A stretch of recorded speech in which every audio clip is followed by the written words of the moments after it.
Всем привет, друзья! Сегодня у нас суббота, а значит, по традиции, небольшая распаковка.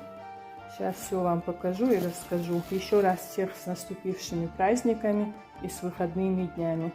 Желаю всем крепкого здоровья и мирного неба над головой. Амин. Так, смотрите, здесь у нас молоко и сметана от моей любимой Румисы. На сметану у нее очередь из родственников, из соседей, из друзей. Всего 2 коровы у нее. Но она не разбавляет молоко, она не разбавляет сметану. У нее чистый натуральный продукт. Она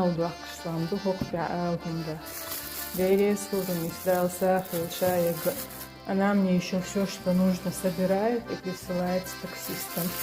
Потому что я не люблю выходить вообще. Посмотрите, какой красивый творог. Больше килограмма. Это вообще что-то с чем-то. Не соленый. Вообще я не люблю соленый творог. Этот подходит для сырников. А захотите сделать пломбиром, можно слегка присолить и все. Молочную сыворотку каждый раз заказываю. Она мне присылает. Думаю, буду пить. Как бы курсом надо, говорят, 2-3 недели пропить. Ну, полезно в любом случае. Но каждый раз ставлю в холодильник и забываю.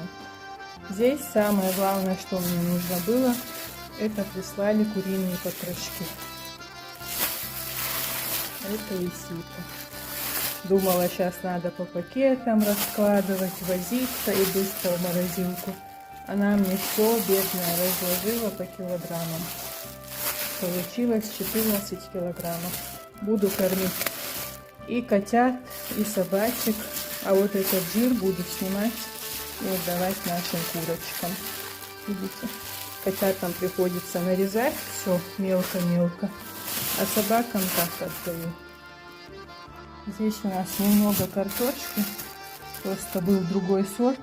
И я думаю, для разнообразия закажу такую розовую картошку. В прошлый раз, помните, такая белая была, крупная. Сегодня прислали редиску.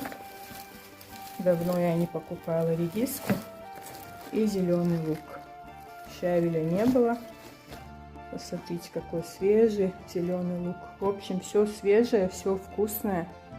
По ценам примерно все то же самое. Если кому-то интересно, напишу в комментариях. Сейчас надо еще перевод сделать в Мисе. В общем, всем хорошего дня. Мне надо быстро все разложить, все убрать и заниматься другими делами. Пока-пока.